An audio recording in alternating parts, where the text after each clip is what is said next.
It's nice to have one princess and two princes. Where's your daughter today? My best friend's comment, whom I hadn't seen in a few years, took me aback. My husband and I just have one son. What are you talking about? We only have Tom. She looked puzzled. That's weird. I could have sworn I saw your husband with a little girl the other day. I shot a questioning look at my husband, who quickly defended himself. She must have seen someone else, not me.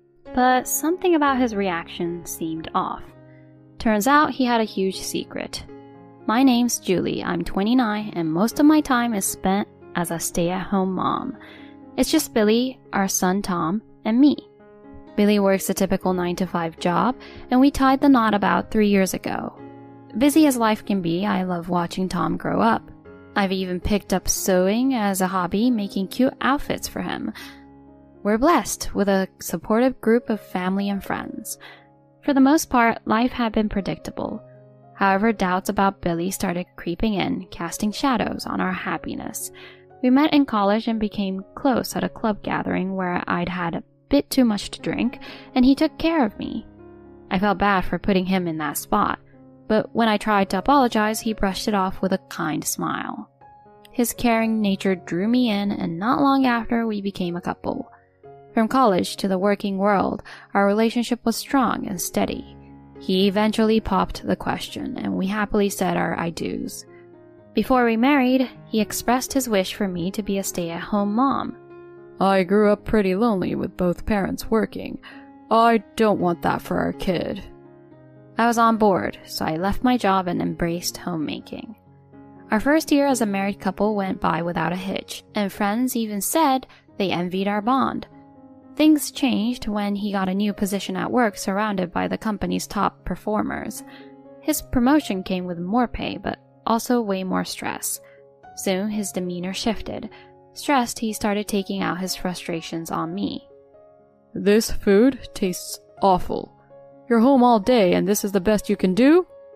I'm sorry, I thought everything was fine. Whatever, I've lost my appetite. Clean this up. Must be nice playing around all day doing minimal housework and having me support you. After yelling at me, he threw his food on the floor and stormed into his room. I cleaned up, crying. His abusive behavior didn't stop there. He'd lash out at me for buying makeup, calling it wasteful, and if I watched TV for a bit, he'd snap at me to stop lazing around. Nights became unpredictable with him either coming home late or not at all. Many might have considered ending the marriage, but I held on to hope that the loving man I married was still there. When I became pregnant with Tom, things started to look up. His attitude mellowed, especially after Tom's birth. He stepped up, apologized for his past actions, and vowed to be better. I'm so sorry for everything. I promise to be the best husband and father. With that, I believed we were back on track. As time went on, I took up crafting handmade children's items and even started an online shop. I started sewing because I wanted to craft some clothes for my son, but I soon found myself hooked. I began creating children's apparel, fabric toys, baby accessories, and just about anything else I could think of. Initially, it was all for fun.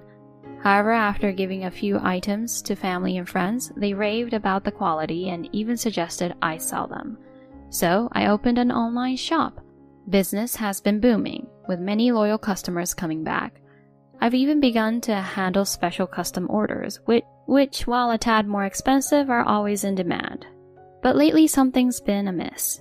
Several of the toys and stuffed animals I made on a whim have vanished. I wondered, did I just put them somewhere and forget? After tearing apart the house searching for them, I came up empty. I even asked Billy about it, but he just shrugged, saying no clue. It felt off. Things escalated when a custom-made stuffed animal disappeared. While the loss of the other toys was odd, this was an item someone had ordered and paid for. This wasn't just an oversight, it felt like theft. The customer was one I'd worked with several times before. I contemplated reporting it, but Billy was dead set against involving the cops. Involve the police over a missing toy? Think about the neighborhood gossip, he said, looking more frazzled than necessary.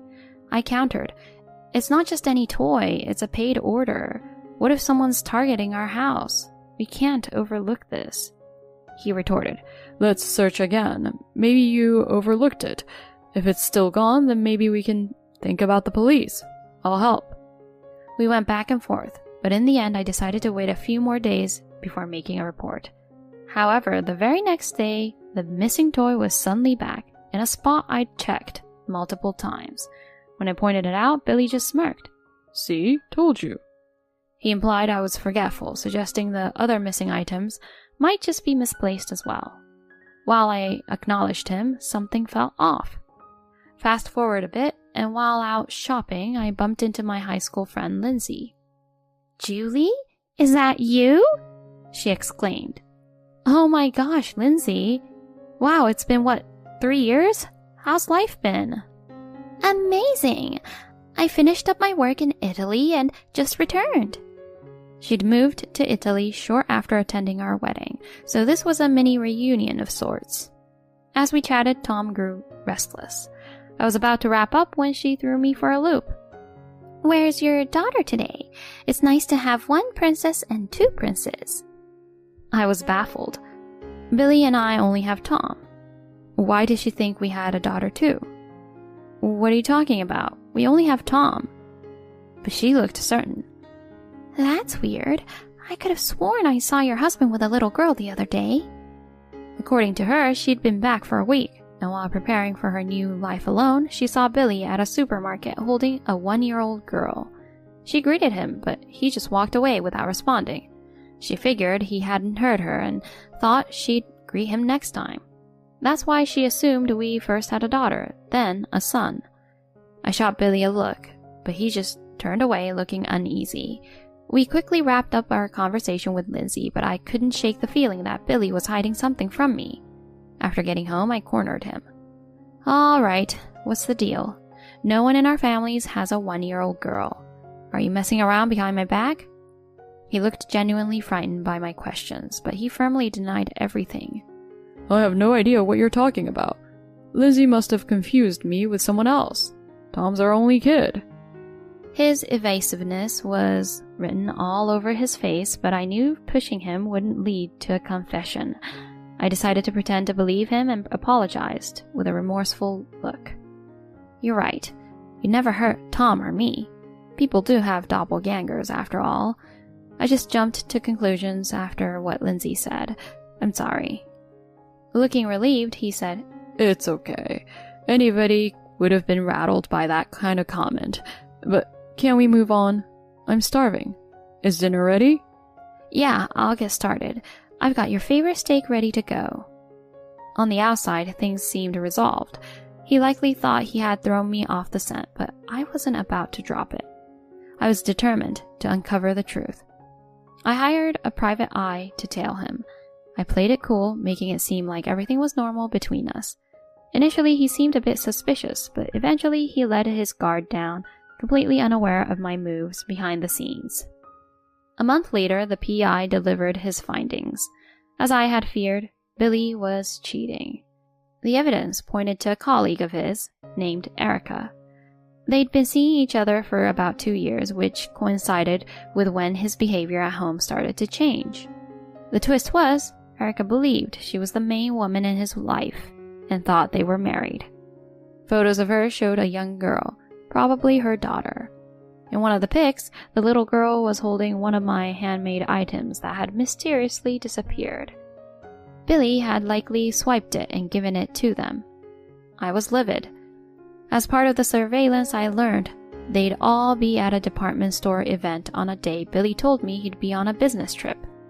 I left Tom with my folks and staked out the location. Before long, there they were, Billy, Erica, and the little girl acting like a picture-perfect family. I walked up and said, "Looks like a fun day out. Mind if I join?" Erica looked puzzled, but Billy went ghost white. What are you doing here? He stammered.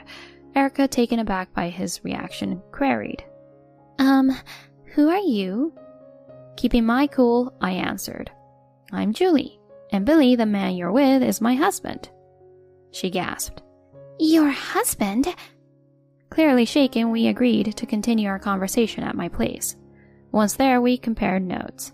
I showed her our wedding photos and marriage certificate. Faced with the undeniable evidence, she went pale. Billy, for his part, couldn't even meet our eyes. After everything came to light, Erica shared that she started seeing Billy around 2 years ago. When she became pregnant, she proposed marriage. They completed the marriage forms and she trusted him to turn them into City Hall. Turns out he never did, so they weren't technically married. As for the handmade items I recognized, Billy had given those to her as gifts. Finally, Billy, looking defeated, fessed up. The stress from work got to me. I planned to end things with Erica, but then she got pregnant. We work at the same place, so walking away wasn't simple. That's why I lied about us being married. He was clearly shaken, but I couldn't muster any sympathy. My anger flared, and I could see Erica felt similarly. She shot Billy an icy look, then turned to me. I'm really sorry. I had no clue about any of this. It's one thing to cheat, but to have a child. She said she'd compensate me for the ordeal. I saw her genuine remorse and figured she was another victim in all of this. I reassured her. You don't have to apologize. I'm sorry my husband put you through this. Take some time for yourself and we can figure things out later. As our daughter grew restless, Erica took her leave, apologizing profusely. I confronted Billy next. We're getting a divorce. I thought you were a decent guy, but then you pulled this? Get ready to pay alimony and child support. Terrified, he dropped to his knees, pleading. I didn't plan on having a kid with her. I only found out about the pregnancy when it was too late. I love you and Tom. I promise I won't see her again. Don't see her again? That's your child. You need to step up. He desperately suggested. We could leave everything behind, move somewhere else with Tom. It's her child. She decided to have it. Let her raise it on her own. Let's move somewhere far with Tom. Okay, honey? I snapped back. Seriously? You think I'd go for that? You're unbelievable. We're so over. Just stay away from Tom and me, you pathetic loser. He started crying, and all I could do was shake my head. A few months down the line, after navigating the legal maze, the divorce was finalized. Of course, I got custody of Tom, and Billy was on the hook for alimony and child support. Erica also pursued him for child support and damages. While she wanted to compensate me, I refused. She was in the same boat as a single mom. Though it all, Erica and I supported each other. I moved back with my parents, who were livid with Billy, but super helpful with Tom. I managed to land a job not long after. A few days post-divorce, I got a call from Billy's parents apologizing for everything. They filled me in on how he was doing, and it wasn't pretty. After Erica quit and spilled all the beans, Billy got a demotion at work. Now he's dealing with judgment from coworkers while juggling payments to both of us. His parents are ensuring he keeps up with his financial commitments. They're genuinely kind-hearted, and even with a busy job, I continue to make clothes for Tom. There'll be hurdles along the way, but I'm committed to doing my best for my son.